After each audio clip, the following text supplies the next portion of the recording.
السلام علیکم ورحمۃ اللہ وبرکاتہ، نحمدہ ونصلی علی رسولہ الکریم، اما بعد فاعوذ باللہ من الشیطان الرجیم، بسم اللہ الرحمن الرحیم، رب اشرح لی صدری ویسر لی امری واحلل عقدۃ من لسانی یفقہوا قولی۔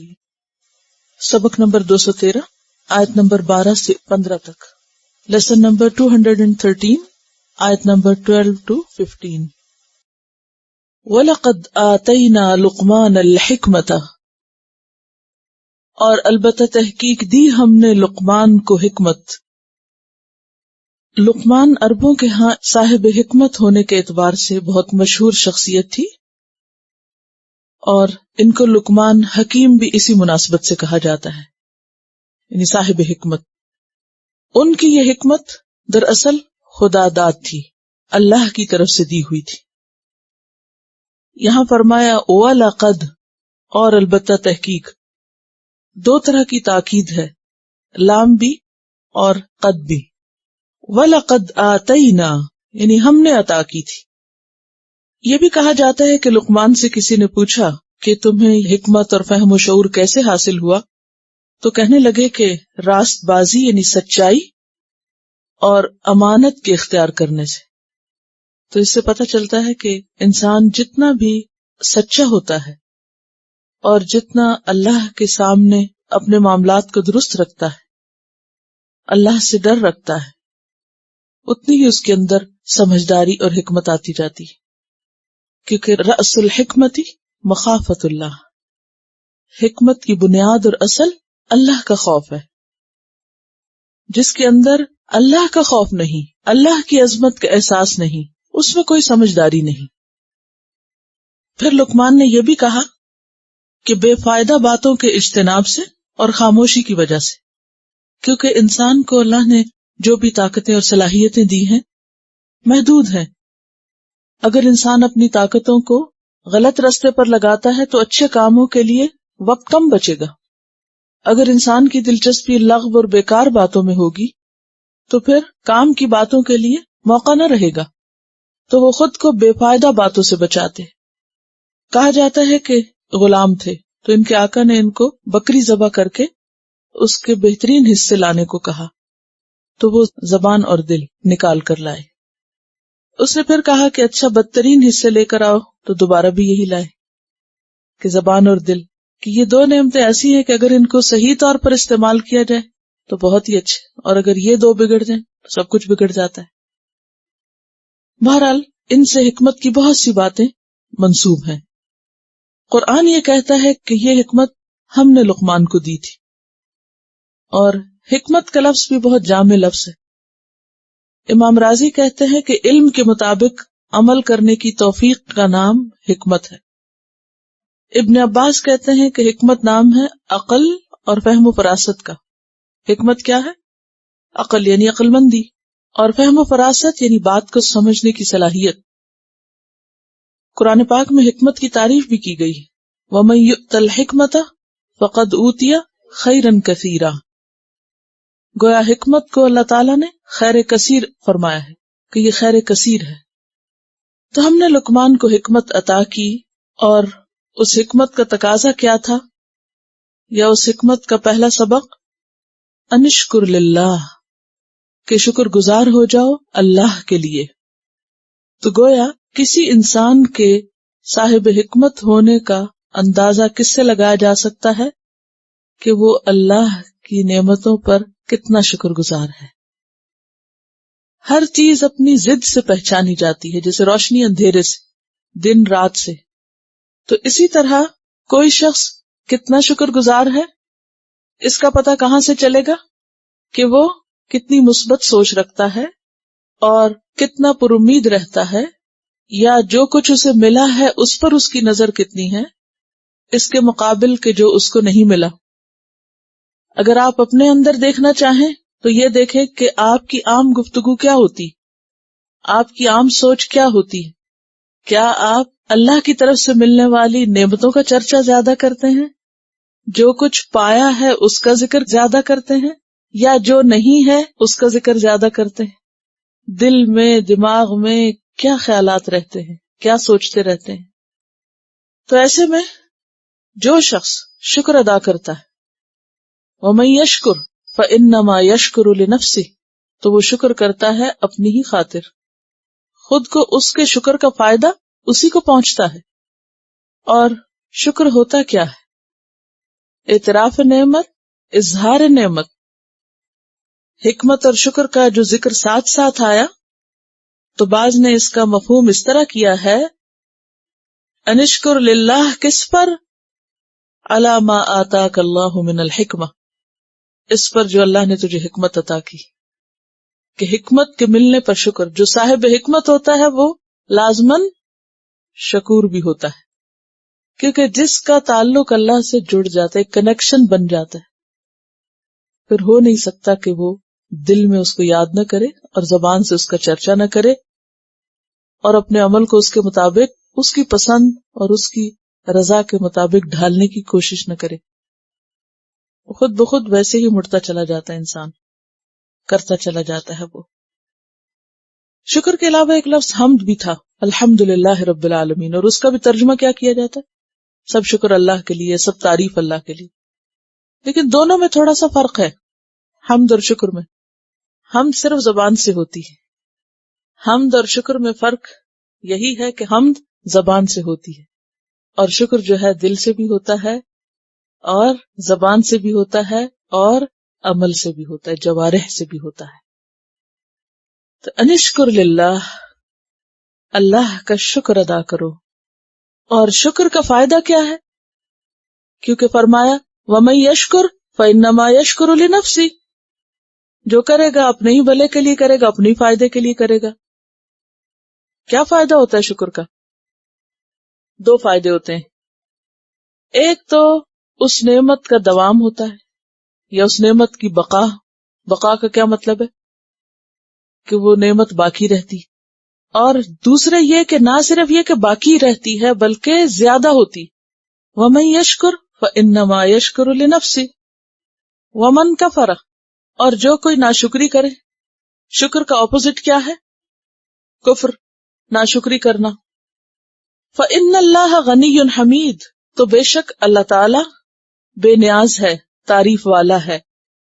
اللہ تعالیٰ کو کسی کے شکر کی ضرورت نہیں، وہ اس کے بغیر بھی ہر نعمت اور ہر خیر کا مالک اور قابل تعریف ہے۔ حمید بمانا محمود، محمود کے بجائے حمید کا لفظ کیوں استعمال کیا گیا؟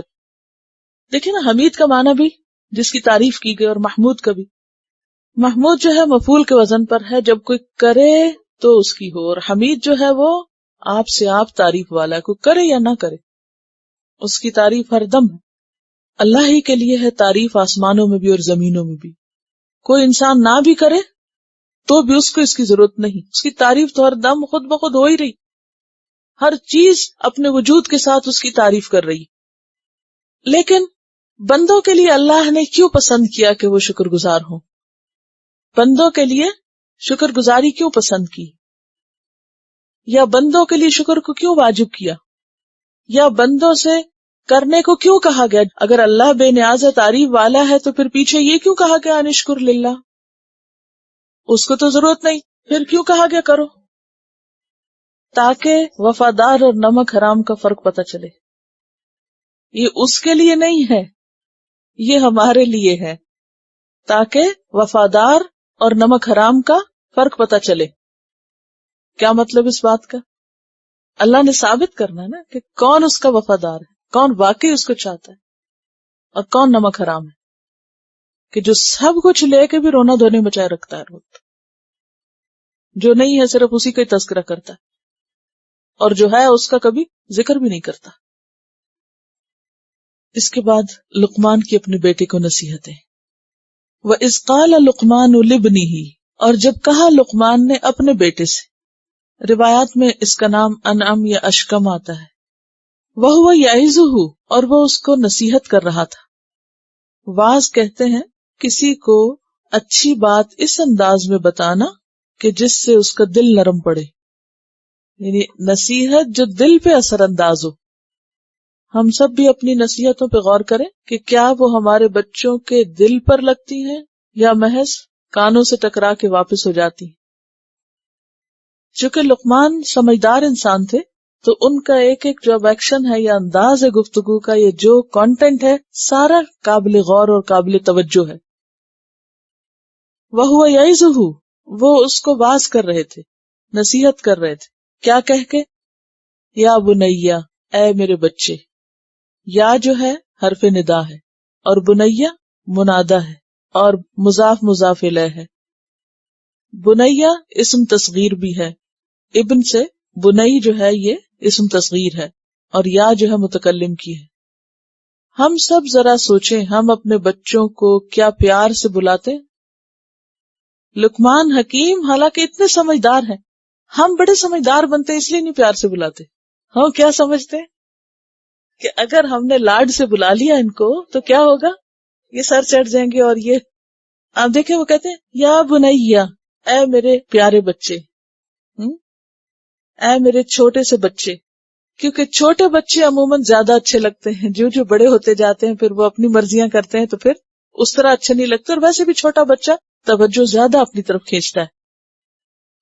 اب یہاں پر جو باتیں اپنے بیٹے کو سمجھا رہے ہیں، یہ باتیں کوئی بالکل چھوٹے دودھ پیتے بچے کو سمجھانے کی نہیں ہے.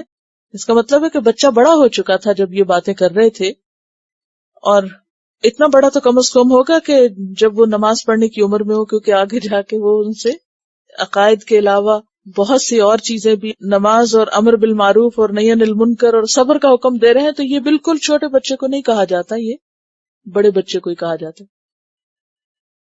تو اس سے یہ پتہ چلتا ہے بچہ کتنا بھی بڑا ہو جائے تو اس کو کیسے بلانا چاہیے؟ پیار سے بلانا چاہیے. ٹھیک ہے. یا بنیا، دیکھیے اگر دل پہ اترنے والی بات کریں گے، پیار سے بلائیں گے، بھلا بچے سنیں گے کہ نہیں سنیں گے؟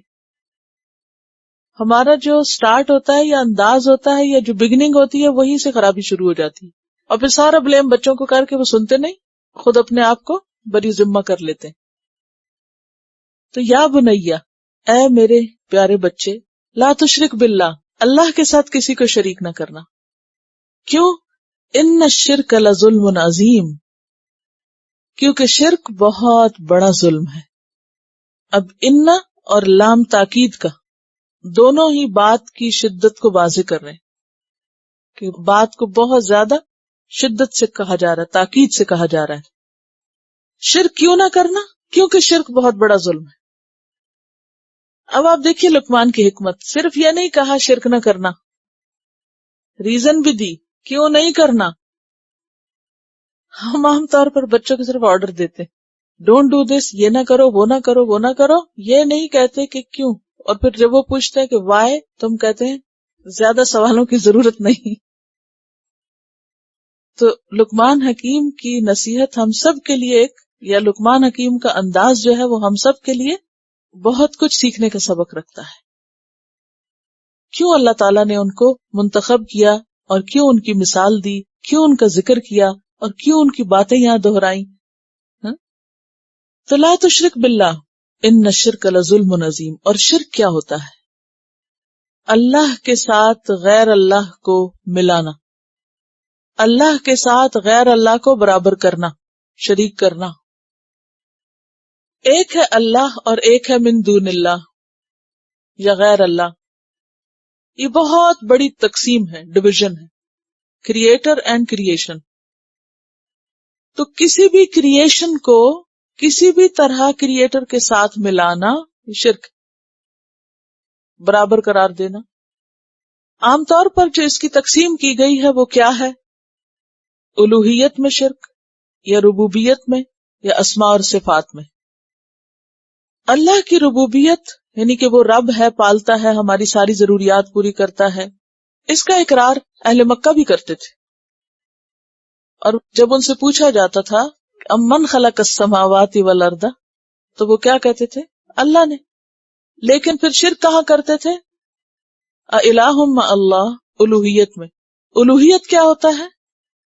کسی کو الہ ماننا، یعنی معبود قرار دینا، عبادت میں کسی کو شریک کر لینا. اہل مکہ یہ مانتے تھے کہ خالق اللہ ہے، وہ یہ مانتے تھے کہ رزق وہ دے رہا ہے، بارش وہ اتار رہا ہے، سب کچھ کہتے تھے. لیکن جب اسی اللہ کو معبود ماننے کی بات ہوتی، الہ ماننے کی بات ہوتی، تو پھر اس میں بتوں کو شریک کر لیتے. اور کس چیز میں؟ اللہ کی عبادت میں. کیسے؟ عبادت میں خاص طور پر کیا کیا چیزیں آتی ہیں؟ دعا مانگنا، سجدہ کرنا، صدقہ خیرات دینا، یہ عبادت کے مختلف اطوار ہیں. اب اگر کوئی غیر اللہ سے دعا مانگتا ہے تو کیا ہے؟ شرک. غیر اللہ کے آگے سجدہ کرتا ہے تو شرک ہے. اللہ کے علاوہ کسی اور کے نام کی نظر و نیاز دیتا ہے تو کیا ہے؟ شرک ہے. ٹھیک ہے. اور تیسرا ہے اسماء اور صفات. قرآن پاک میں آتا وَلِلَّهِ الْأَسْمَاءُ الْحُسْنَى فَادْعُوهُ بِهَا. اور اسی طرح قرآن حکیم میں آپ نے اللہ تعالیٰ کی بہت سی صفات پڑھی.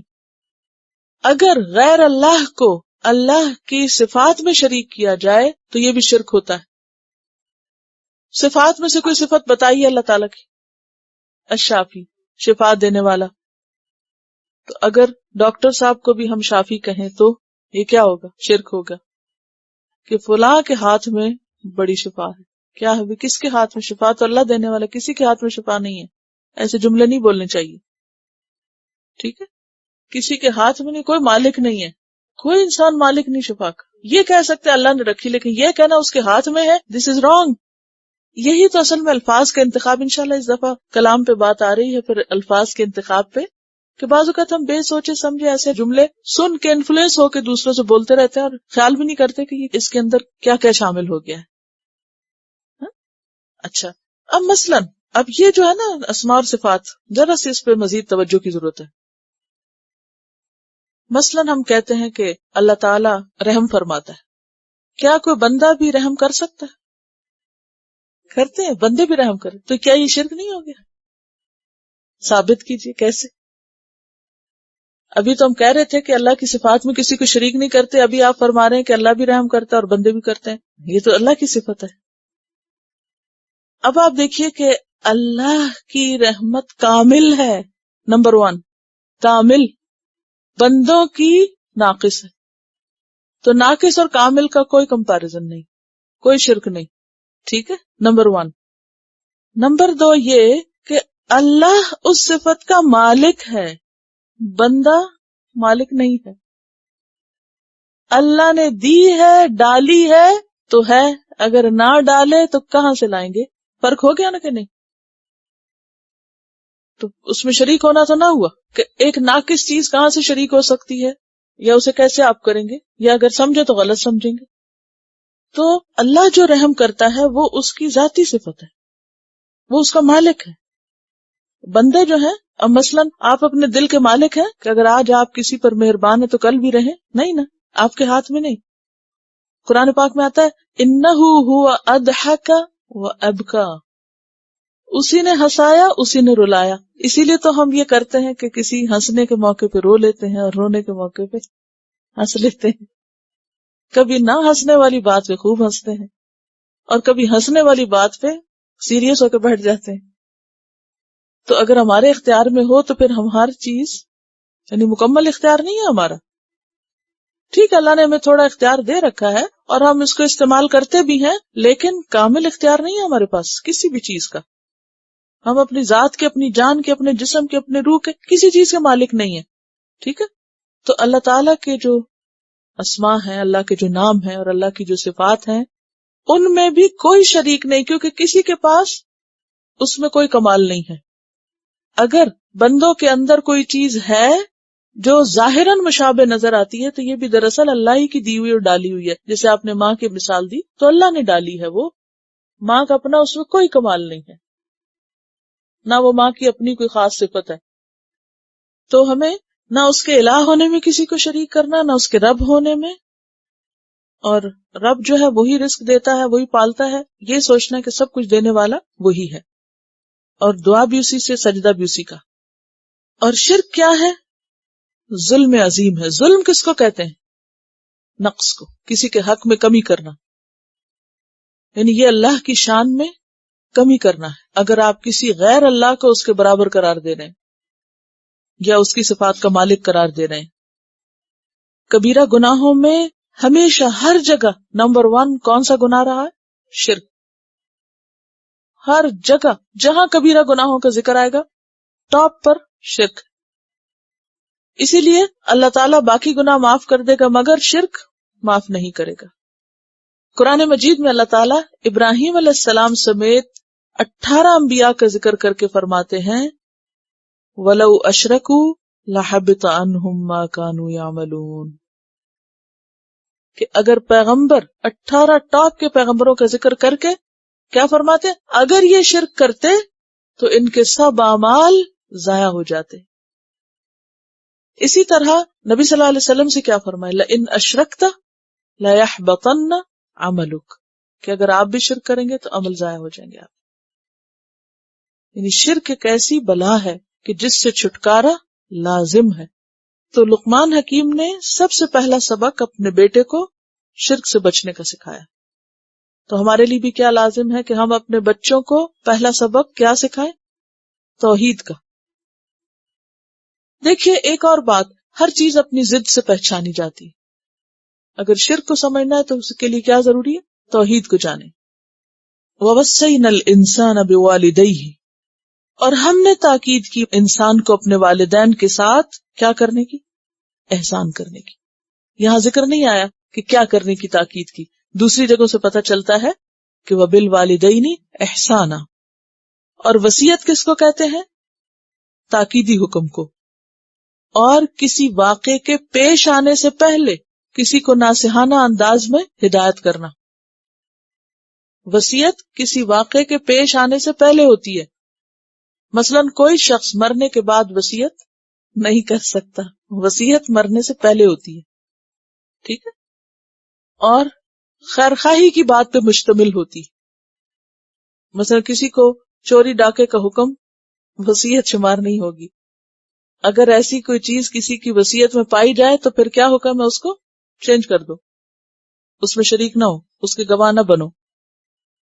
وَوَصَّيْنَا الْإِنسَانَ ہم نے انسان کو وصیت کی، اس سے یعنی ایک طرح سے وعدہ لیا کہ اپنے والدین کے ساتھ احسان کرو. اور والدین میں سے بھی خاص طور پر ماں. کیوں؟ حملتہ امہ اٹھایا اس کو اس کی ماں نے، وہنن علی وہنن کمزوری پر کمزوری کے ساتھ. وہن کمزوری کے لیے آتا ہے، پیچھے بھی پڑھ چکے ہیں آپ. لا تہنوا حملتہ امہ وہنن علی وہن یعنی حمل کے آغاز سے لے کر پیدائش اور پیدائش کے بعد رضاعت، یہ سارا عرصہ بچہ ماں پر ڈیپینڈنٹ ہوتا ہے اور اپنی خوراک اور توجہ ماں سے حاصل کرتا ہے. لہذا ماں مستقل طور پر دے رہی ہوتی ہے یعنی اپنا خون پلا رہی ہے، اپنی قوت لگا رہی ہے، اپنے آرام اور نیند کو قربان کر رہی ہے، اپنا سب کچھ. لہذا یہ جو دینے کا عمل ہے وہ ماں کو کیا کر دیتا ہے؟ کمزور کر دیتا ہے.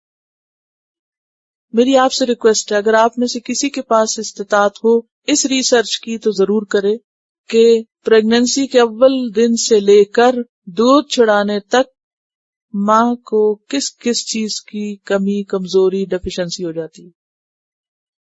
کیونکہ یہاں وہنن علی وہنن کا ذکر کیا گیا. وہن کمزوری کو کہتے ہیں. وہ کیا کیا کمزوریاں جو ماں کو لاحق ہوتی ہیں؟ اس کے خون میں، اس کے جسمانی قوت میں، اس کی اعصابی قوت میں، ایموشنلی، فزیکلی کہاں کہاں کمزور ہوتی.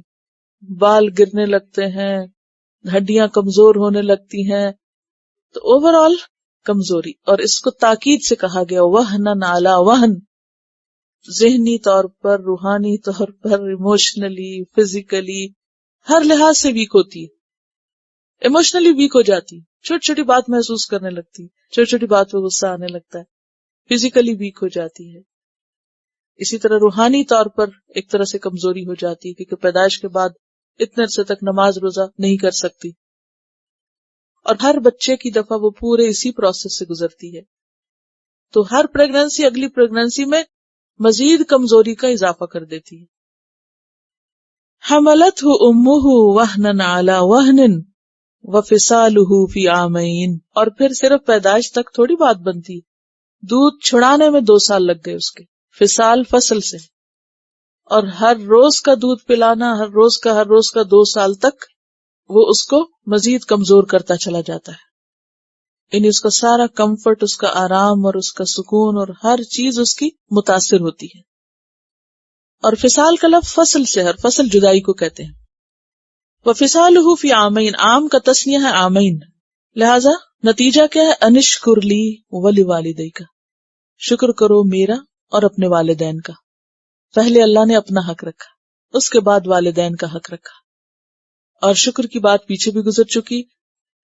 اور انسانوں میں سے سب سے پہلا شکر ماں باپ کا. وَلِوَالِدَيْكَ، پہلے والدین کا ذکر آیا، پھر خالی ماں کا ہے، پھر آخر میں والدین ہی کا آیا. یعنی دونوں کے شکر گزار ہونے کی ضرورت ہے، لیکن ان میں خاص طور پر ماں. جیسے کہ حدیث میں بھی آتا ہے کہ ایک شخص آیا اور اس نے پوچھا کہ میرے حسن سلوک کا سب سے زیادہ مستحق کون ہے؟ تو آپ نے فرمایا امک. اس نے پھر سوال دہرایا تو آپ نے جواب میں یہی فرمایا امک. اس نے پھر سوال دہرایا تو آپ نے جواب میں تیسری بار بھی ماں ہی کا نام لیا. جب چوتھی بار اس نے سوال دہرایا تو آپ نے پھر باپ کا ذکر کیا، کیونکہ ماں کی قربانیاں بچے کی تخلیق میں، پیدائش میں، دودھ چھڑانے میں اور بیسک اپ برنگنگ میں زیادہ ہیں باپ کی نسبت، اس لیے حق بھی زیادہ دلایا گیا. اب آپ دیکھیے کہ والدین کا شکر کیسے ادا کریں گے. اب اس کی عملی مثال لائیے، کیونکہ شکر کا معنی تو پڑھ چکے ہیں نا. ابھی ہم جو نعمتوں کا ذکر کر رہے تھے کہ کسی ایک نعمت کا ذکر کریں تو عام طور پر ہم نے اولاد وغیرہ کا ذکر کیا، مال اولاد کا، لیکن ماں باپ کا ذکر نہیں کیا. اس سے بھی ہم اندازہ لگا سکتے ہیں کہ ہمیں جس کا سب سے زیادہ شکر ادا کرنا چاہیے اس کا دھیان بھی نہیں جاتا ادھر. ابھی ہم پوچھ رہے تھے نا، تو ہمارا دھیان کہاں جا رہا تھا؟ یا اپنے ذات کے اندر، یا اپنے بچوں کے اندر، یا اپنے اور نعمتوں کے اندر. ماں باپ کے بارے میں تو شاید کسی نے بھی نہیں سوچا ہوگا، جبکہ اللہ تعالیٰ اپنے بعد پہلا حق والدین کا بتاتے ہیں کہ ماں باپ کا شکر کرو. کیسے کرو؟ کیا کیا کرنا ہوگا؟ اب پھر تینوں چیزیں ذہن میں لائیے، دل سے، زبان سے اور عمل سے. ٹھیک ہے، پھنس گئے پورے. ہاں، اور پھر یہ کہ ان کی جواباً خدمت یا جو ان کے ساتھ احسان کا معاملہ ہو سکتا ہے. ماں باپ نے ہم پر کیا کیا احسانات کیے اس کے بارے میں سوچئے دل سے، اور ماں باپ کے سامنے زبان سے اظہار کیجئے. بول سکتے نہیں، فوت ہو گئے تو یہ تو الگ بات ہے، لیکن جن کے زندہ ہیں، اگر والدین فوت ہو چکے ہیں تو ہم ان کا ذکر خیر کسی اور کے سامنے بھی کر سکتے ہیں نا. زبان سے چرچا کرنا، نعمت کا چرچا جو ہے بول کر، یہ بھی شکر گزاری میں آتا ہے نا. بھلے ان کے سامنے کریں یا ان کے پیچھے کریں. جی، ان کے لیے دعائیں خیر کرنا یہ بھی زبان سے ہے. اور پھر جوارح جو ہے عمل سے، کہ اگر پاس ہے آپ تو ان کے لیے کچھ کریں عمل سے، اپنے ہاتھ پاؤں سے. اور اگر پاس نہیں ہے تو ایسے کام کریں کہ جو ان کو فائدہ پہنچائیں، اچھے اخلاق کا مظاہرہ کر کے. کیونکہ بچے جو ہیں وہ ماں باپ کا نمونہ ہوتے ہیں یا ان کے ریپرزینٹیٹیو ہوتے ہیں، ان کے میسنجرز ہوتے ہیں. اگر وہ اچھا کریں گے تو کس کا نام روشن کریں گے؟ ماں باپ کو. اور اگر وہ برا کریں گے تو وہ کیا کریں گے؟ ماں باپ کو ہی بدنام کریں گے. کہتے ہیں قیامت کے دن بھی کچھ لوگ آئیں گے، کہا جائے گا ان کی نیکیاں ان کی اولاد کھا گئی. کہ بعض اوقات اولاد کی خرابیاں ماں باپ کے لیے دنیا اور آخرت دونوں میں رسوائی کا سبب بن جاتی ہیں. تو عملی طور پر چاہے آپ ان کے سامنے ان کو کچھ کر کے دے رہے ہیں، ان کو کچھ پکا کے رکھ رہے ہیں، کچھ دھو کے دے رہے ہیں، کوئی اور ان کا کام کر رہے ہیں، اگر کسی کو یہ سعادت مل گئی تو بہت اچھے. اور اگر کسی وجہ سے، اور خصوصاً خواتین کے لیے تو ساری زندگی ماں باپ کے ساتھ رہنا مشکل ہوتا ہے، تو ایسی صورت میں وہ کام کریں کہ جو دنیا میں ان کا نام روشن کرے اور مرنے کے بعد ان کے لیے صدقہ جاریہ بنے. یہ ہے جوارح کے ساتھ شکر ادا کرنا. اور اگر ہم بالکل ان کے الٹ جا رہے ہیں تو پھر کیا ہے؟ یا ان کو اذیت دینے والے کام کر رہے ہیں، چاہے وہ دور بیٹھے ہوں یا نزدیک ہو، یا ان کی آخرت برباد کرنے میں تلے ہوئے، تو یہ کیا ہے؟ یہ ناشکراپن ہوگا. تو شکر گزاری میں جن کے ماں باپ دور ہیں وہ ان کو اسپیشل کال کریں، بلکہ ہفتے کا ایک دن رکھ لیا کریں. کچھ کریں، بھلے آپ کو ڈانٹیں ڈپٹیں، کچھ بھی کریں. کیونکہ بعض لوگ اس لیے نہیں کرتے کہ وہ کہیں گے کہ ڈانٹ پڑے گی، کہ ابھی تک کہاں تھے، بھولے ہوئے تھے تم، اب تمہیں کہاں سے خیال آ گیا، یا ہم کہاں سے یاد آ گئے، یا کوئی بھی وجہ ہو سکتی. تو اس میں کیا کریں، ان سے بات کیا کریں، کیونکہ الکلمۃ الطیبۃ صدقہ، بہترین بات بھی جو کیا ہے، صدقہ ہے. زبان سے شکر گزاری جو ہے اس میں بول کر شکریہ کہنا بھی شامل ہے. ٹھیک ہے، بول کر شکریہ کہنا. اور ہم ساری دنیا کا جزاک اللہ اور شکریہ کرتے ہیں، لیکن ماں باپ کو کہتے ہوئے گھبراتے ہیں. کیوں؟ اصل میں ہم نے اتنی نافرمانیاں، اتنا ستایا ہوتا ہے ان کو کہ پھر ڈر لگتا ہے یہ کہتے ہوئے بھی کہ وہ ایکسپٹ کریں گے. اگر ہم بولیں گے کہ آپ کا شکریہ، تو مانیں گے وہ اس بات کو؟ شاید ان کو یقین ہی نہ ہے کہ یہ ہم ہیں. یعنی ہم اپنے آپ سے خود ہی شرمندہ ہوتے ہیں، اس لیے وہ پھر ساری زندگی انا کا شکار رہتے ہیں اور اس انا کو توڑتے نہیں. تو اس انا کو توڑ کر بول کر بھی شکریہ کہیں. اب یہ جو ہے کہ اس بات کا خیال کرنا، یہ بات یاد رکھنا کہ ماں باپ نے ہمیں کچھ سکھایا ہے یا انہوں نے ہمارے ساتھ کوئی احسان کیا ہے، کہ یہ بھی اسی میں شامل ہو جاتا ہے نا. اور جتنی اللہ تعالیٰ نے اس حکم کی تاکید کی، ہم اس میں بھی اتنے ہی قصوروار ہوتے ہیں. اصل میں شیطان جو ہمارا دشمن ہے وہ ہمیں اہم کام بھلواتا رہتا ہے. یاد رکھیے، اہم کام، جو ٹاپ کے کام ہے، جو تھوڑے سے بھی کر لیں گے تو اجر بہت زیادہ مل جائے گا، ان کو تو ہم ایک طرف رکھے رکھتے ہیں، اچھا پھر کر لیں گے.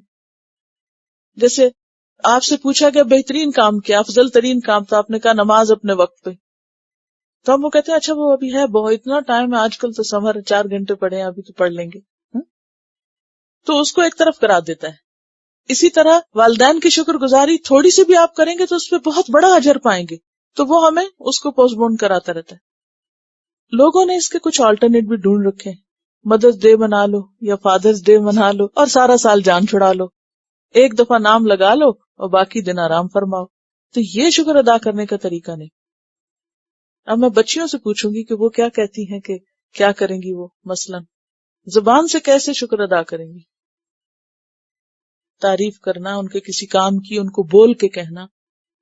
دیکھیے، کسی مسلمان کا دل خوش کرنا ویسے ہی بہت بڑی نیکی ہے، لیکن ماں باپ کو خوش کرنا اعلیٰ ترین ٹاپ پہ وہ نیکی. اور شکر کریں وہ جن کے ماں باپ ابھی زندہ ہیں، یا ان میں سے کوئی ایک زندہ، کہ ابھی بھی موقع ہے کہ ہم یہ نیکی کما لیں، کیونکہ اگر وہ چلے گئے تو پھر تو ہاتھ ہی ملتے رہیں گے، موقع نکل جائے گا. انشکر لی ولوالدیک الی المصیر، میری ہی طرف واپس آنا ہے. یعنی اگر ناشکرا پن کیا تو کہاں جاؤ گے؟ واپسی تو میری طرف. پھر میں شکر کرنے والوں کو جزا بھی دوں گا اور ناشکری کرنے والوں کو پوچھوں گا بھی، کیونکہ واپسی کا مقصد تو یہی ہے. وَمَن يَشْكُرْ فَإِنَّمَا يَشْكُرُ لِنَفْسِهِ. تو بیسیکلی اس آیت میں اللہ تعالیٰ نے وہ اسباب بتا دیے ہیں، وہ وجوہات بتا دی ہیں کہ جو انسان کے لیے مددگار ہیں ماں باپ کا شکر ادا کرنے میں، کہ دیکھو ماں نے کیسے کیسے دکھ اٹھائے، اب بھی شکر نہیں کرو گے. کیونکہ عام طور پر یہ ہوتا ہے نا کہ مائیں محبت بھی بہت کرتی ہیں، لیکن ان کی محبت کا انداز پوری دنیا سے مختلف ہوتا ہے. اس محبت میں ایک ڈانٹ اور ایک سختی اور ایک، تو وہ ہمیں اچھی نہیں لگتی. دوسرے لوگ تو صرف تعریف کرتے ہیں، جبکہ مائیں صرف تعریف کر نہیں سکتی. انہیں چونکہ ایک سچی خیرخواہی ہوتی ہے، وہ تعریف کے ساتھ ساتھ سرجری بھی کرتی رہتی ہیں اور کہیں نہ کہیں سے پکڑتی بھی رہتی ہیں. لہٰذا وہ پھر ہمارے لیے بعض اوقات بہت افینڈنگ ہو جاتا ہے اور ہم اس کو بہت محسوس کرنے لگتے ہیں، اور ہم پھر بعض اوقات ماں باپ سے چڑ بھی جاتے ہیں. تو یہ ساری چیزیں جو ہیں یہ رکاوٹ بن جاتی ہیں شکر گزار ہونے میں. تو پھر اللہ کا حکم ہم نہیں مان سکتے.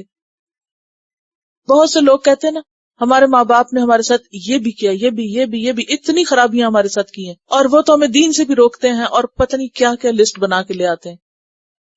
جب بھی کسی کو کہو نا کہ ماں باپ کے شکر گزار ہو، اگر اولاد میں پریشانی ہے کہیں بھی تو ماں باپ کے شکر گزار ہو، اللہ اولاد کی پریشانی بھی دور کر دے گا. تو وہ کہتے ہیں کہ دل نہیں مانتا نا، کیونکہ انہوں نے ہم پہ بڑی زیادتیاں کی ہیں.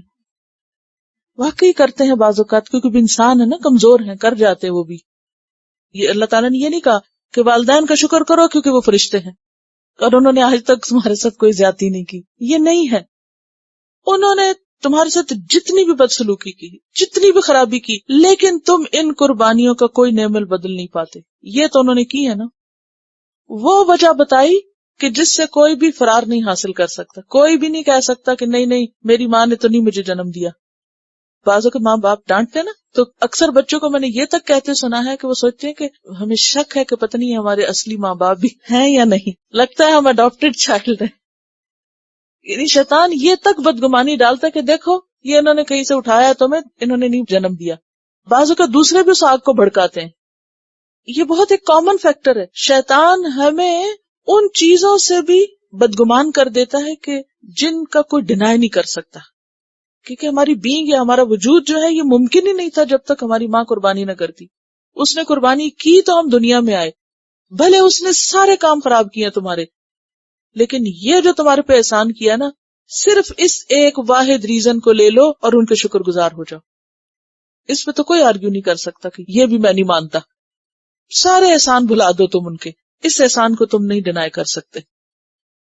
اور پھر یہاں پر آپ دیکھیں کہ نبی صلی اللہ علیہ وسلم نے مسلمان والدین اور اس کے علاوہ نان مسلم بھی ہو والدین تو بھی احسان کرنے کا حکم دیا. حضرت اسما کی والدہ جو تھی وہ مشرک تھی، مدینہ میں آئیں، انہوں نے کچھ مدد چاہی اپنی بیٹی سے، تو کہنے لگی آپ رکے میں ذرا آپ صلی اللہ علیہ وسلم سے جا کے پوچھتی ہوں. تو وہ آئی آپ کے پاس، کہنے لگی میری والدہ ہیں، مسلمان نہیں ہیں، مشرک ہیں، اور وہ مجھ سے کچھ مدد چاہتی ہیں، تو کیا میں ان کی مدد کروں؟ تو آپ نے فرمایا سلی امکی، اپنی ماں کی صلہ رحمی کرو، ان کی مدد کرو.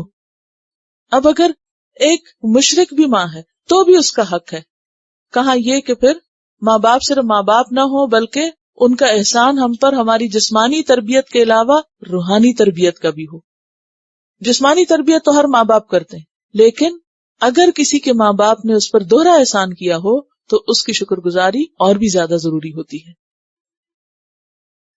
وَإِن جَاهَدَاكَ، لیکن اس حق کے باوجود اگر وہ دونوں تیرے ساتھ کوشش کریں، عَلَىٰ أَن تُشْرِكَ بِي، کہ تو میرے ساتھ کسی اور کو شریک ٹھہرائے، یعنی شرک کا سبق دیں، مَا لَيْسَ لَكَ بِهِ علم، جس کی تمہارے پاس کوئی دلیل نہیں. علم یہاں بمعنی دلیل ہے، جیسے پیچھے سلطان کا لفظ آیا.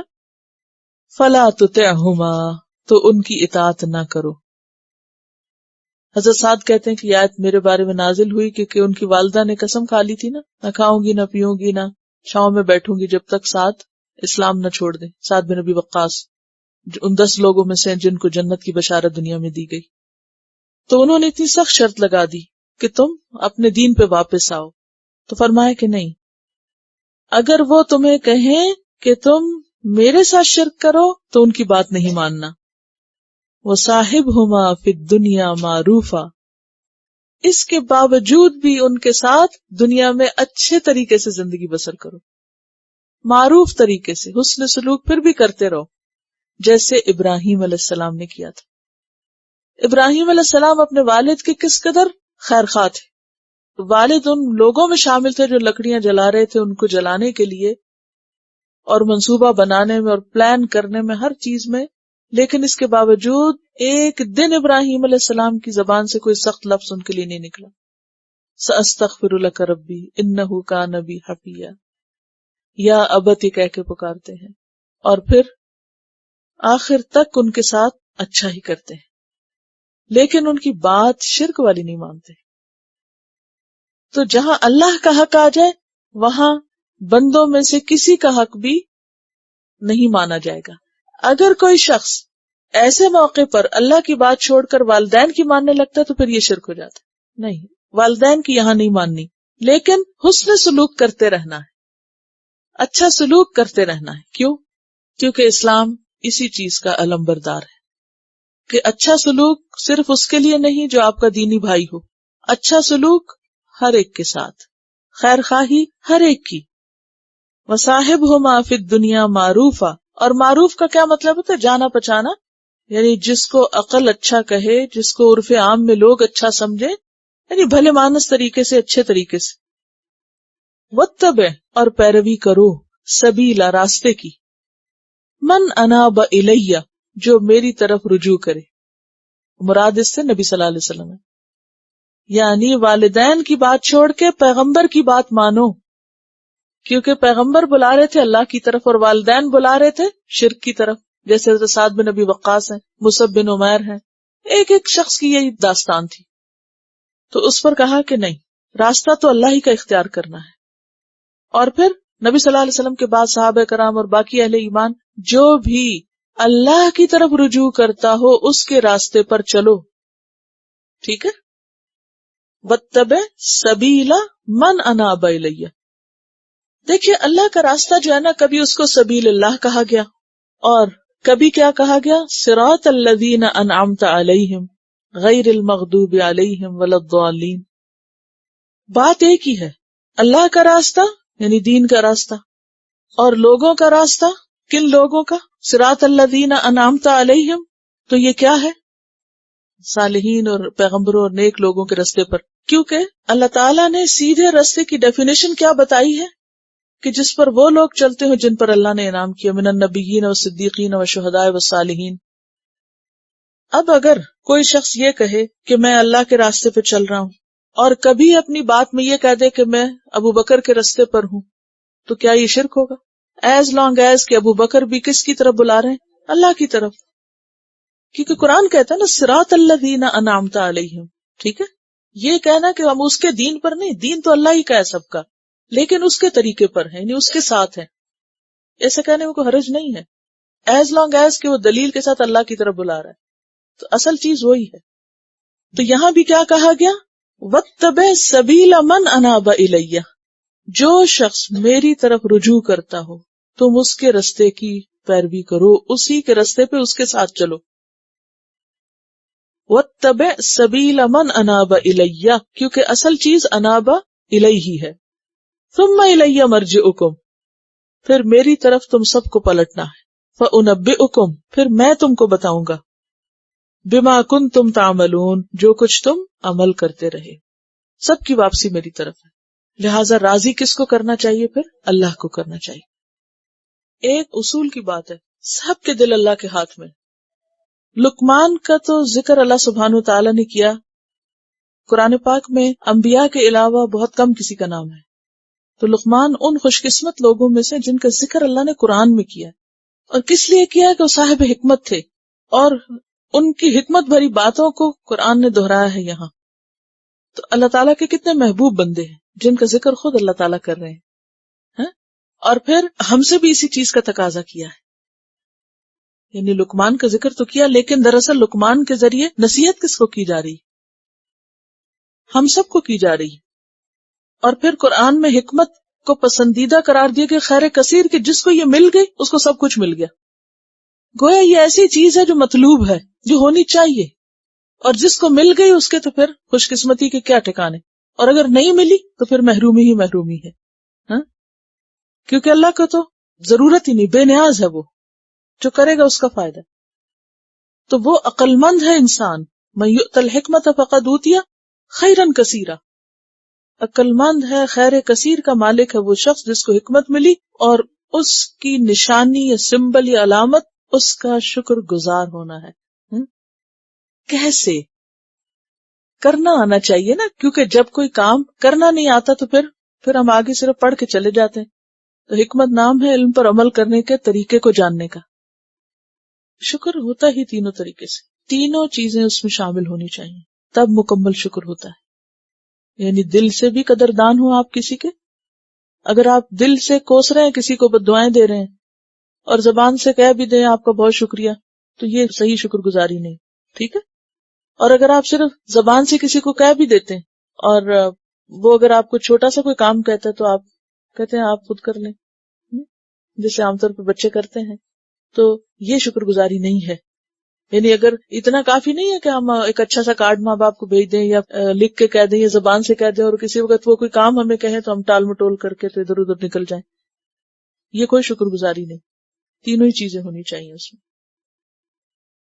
اپنی کسی مشکل یا کسی مسئلے میں کسی سے رہنمائی لینا، شیئر کرنا، یا ری ایشورنس اس معنی میں کہ میں نے اس موقع پر جو کیا اس مسئلے کے حل کے لیے وہ درست تھا یا نہیں، تو یہ ناشکری میں نہیں آتا. ناشکری بیسیکلی کہتے ہیں انگریٹفل ہونے کو، یا یہ ہے کہ اس کا احسان نہ ماننا. ٹھیک ہے، ناشکرا پن کیا ہے؟ کسی کا احسان نہ ماننا. اور جو احسان کی چیزیں پڑھی تھیں اس میں یہ ہے کہ ہم کسی کے لیے بھی اچھا صرف اس وقت کر سکتے ہیں جب ہم اس کا احسان مانتے ہیں. تو پھر ہم خود بخود آؤٹ آف دا وے جا کے کچھ کرنا چاہتے ہیں. اللہ کی اطاعت بھی اس وقت تک نہیں ہو سکتی جب تک کہ ہم صحیح معنوں میں شکر گزار نہ ہوں. ماں باپ کی خدمت بھی اس وقت تک نہیں ہو سکتی جب تک کہ ہم ان کے احسان مند نہ ہوں. تو پیچھے جو ہم نے احسان کی بات پڑھی، کیونکہ یہ کتاب رحمت ہے اور ہدایت ہے محسنین کے لیے، تو محسنین ہی کی صفات آگے چلتی آ رہی ہیں کہ پھر وہ شکر گزار بھی ہوتے ہیں.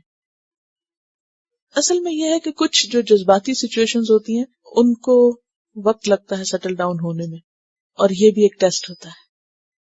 کیونکہ اگر ماں باپ کا ہوتا ہے تو ہمارا بھی اس وقت امتحان ہوتا ہے، بہت مشکل مرحلہ ہوتا ہے، کیونکہ انسان اپنے والدین کو ناراض کرنا نہیں چاہتا یا محسن کو ناراض دیکھ نہیں سکتا.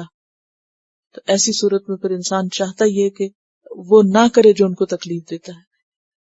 مگر اللہ کی خاطر محبت اور اللہ ہی کی خاطر کسی کے ساتھ جڑنا اور اللہ ہی کی خاطر الگ ہونا، یہ بھی تو ایمان کی تکمیل ہے.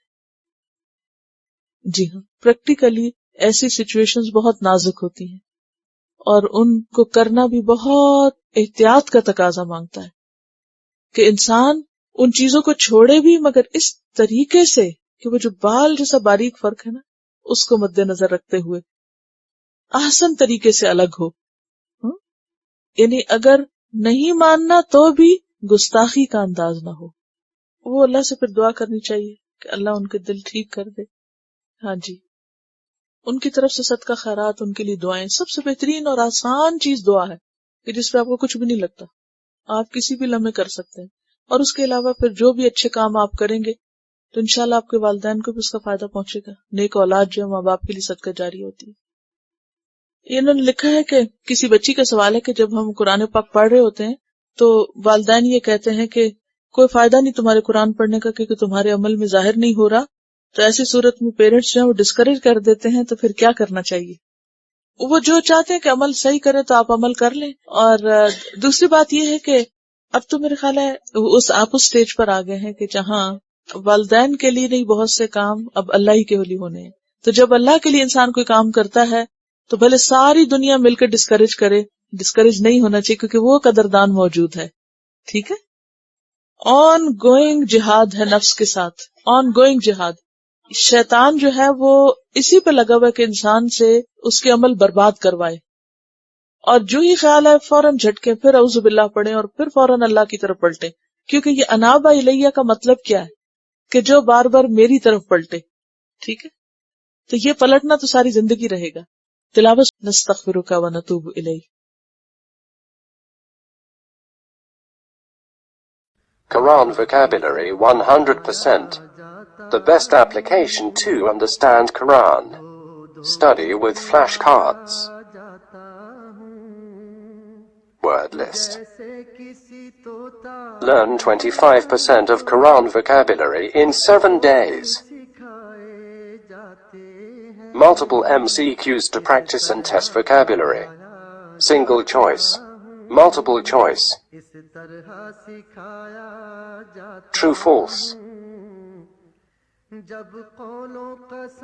Bookmark difficult words. Study wrongly answer words.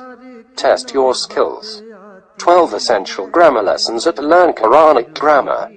You can select number of word to study from bookmarks. Select number of times wrongly answered words for study. Test your skills with multiple choice flashcard, true false, matching words and single choice MCQs.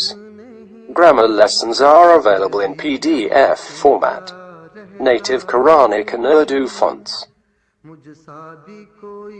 Available at Google Play and Apple App Stores. Download it today to contribute in the Islamic Apps Development Project. Quran vocabulary 100% in Urdu. Visit smartappsweb.com.